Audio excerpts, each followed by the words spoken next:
فالاقتباط بالعلماء. So now he's telling us what اقتباط بالعلماء is. What does it mean to connect ourselves to the scholars? Because we often hear this. We're connecting ourselves to the scholars. What does it really mean? يقول الشيخ يعني it means أخذ العلم عنهم, to take knowledge from them. And this is extremely important. والاستفادة منهم والتوجيه والإرشاد. And this is extremely important, this point. Why? أخذ العلم عنهم. يعني أخذ العلم عنهم. It means to take knowledge from them. Meaning, if a person wants to connect himself to the scholars of Islam, he needs to first seek knowledge. He needs to learn. He needs to learn from them. Therefore, by learning from them and studying their works and attending their lectures and their lessons, that's how you connect yourself to the scholars. Like, if you don't even seek knowledge and you don't learn anything about the Sharia of Islam, it's impossible for you to say you're connecting yourselves to the scholars, because obviously you haven't attended any of their classes, or you haven't listened to any of their lectures, or you haven't read any of their books. How are you going to know what path they're on? How are you going to know what methodology they are upon? The Shaykh says, وَنَحْوِ ذَلِكَ كَمَا يعني أنه يعني كما يعني أيضا, as it also means تقليده ممن يسوق له التقليد من العامة. Also, it means, or it entails, following the scholars, blind following them amongst the awam, or those from the awam, those from amongst the common folk who are allowed to blind follow them. So by them blind following them, then they are doing something which is okay.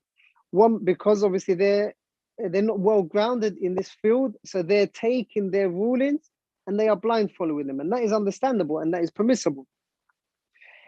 ومن ليس مؤهلا لتمييز القرار في القضايا العلمية. So the one that has no ability to distinguish between these knowledge-based affairs, then it's permissible for them to blind follow them, to follow this alim. However, if this ami, this common person, is blind following a certain sheikh, he is not allowed to force his opinion onto other people, since he is a blind follower of their statements, regardless of the masail that it is. Other than the masail al-aqadiyya, al-qat'iyya, apart from those masail that are to do with the belief, the aqidah of the Muslim, that are qad'i, that there's no khilaf in. Lakin for those masail that are ijtihadiyya, if a person, and masail al-fiqh mathalan, if a person blind follows a certain madhab or a certain sheikh, he can't force his opinion upon other Muslims and upon other people. طيب.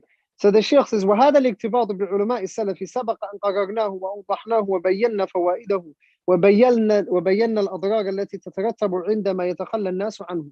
So with regards to this point of connecting ourselves to the scholars of the Salaf, the Shaykh has already clarified the importance of it and the meaning of it and its importance and the benefits of following the scholars and the harms that come about if we leave off holding on to the scholars, if we don't hold on to the advice and the tawjihat and the guidance of the scholars. So the Shaykh already explained in his muqaddimah, and he named many mashayikh, many scholars.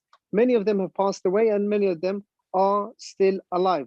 So mathalan, from the harms of following ignorant people is that they will cause destruction.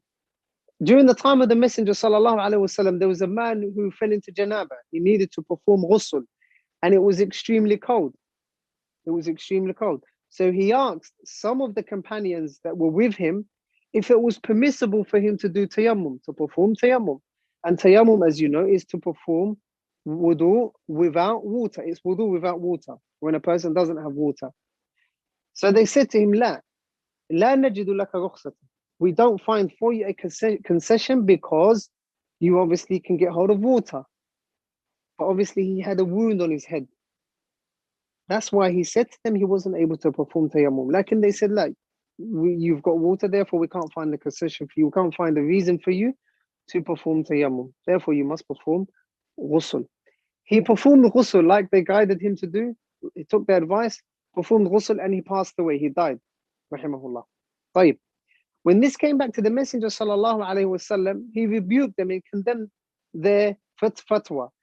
And he said sallallahu alaihi wasallam, قاتلوه قتلهم الله. They killed him. May Allah subhanahu wa ta'ala kill them. That's one individual. One individual.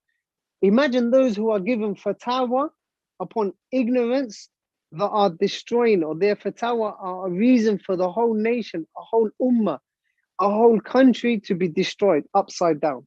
And we shall see the fatwa of some of the scholars of Ahl Sunnah and some of the scholars of Ahl Bid'ah towards the end of the lecture, inshallah. Also, Allah subhanahu wa ta'ala says, إِنَّ اللَّهَ لَا يَقْبِضُ الْعِلْمَ يَنْتَزِعُ مِنْ قُلُوبِ الرِّجَالِ. Allah subhanahu wa ta'ala doesn't take away knowledge from the hearts of men by getting rid of knowledge in the hearts of men. وَلَكِنْ بِقَبْضِ الْعُلَمَاءِ. Lakin with the death of the scholars. And then what will happen? Only ignorant people will remain. Then the Messenger sallallahu alaihi wasallam said, فَسُئِلُوا فَأَفْتَوْا وَأَضَلُّوا. So they will be asked, these ignorant people will be asked, and they will be misguided within themselves, and they will misguide others. So they are being asked, and they are being put into positions that they are not worthy of, and then they will give fatwa to the ummah, and then they will be misguided, and everyone else will be misguided because of them, or those people that follow them.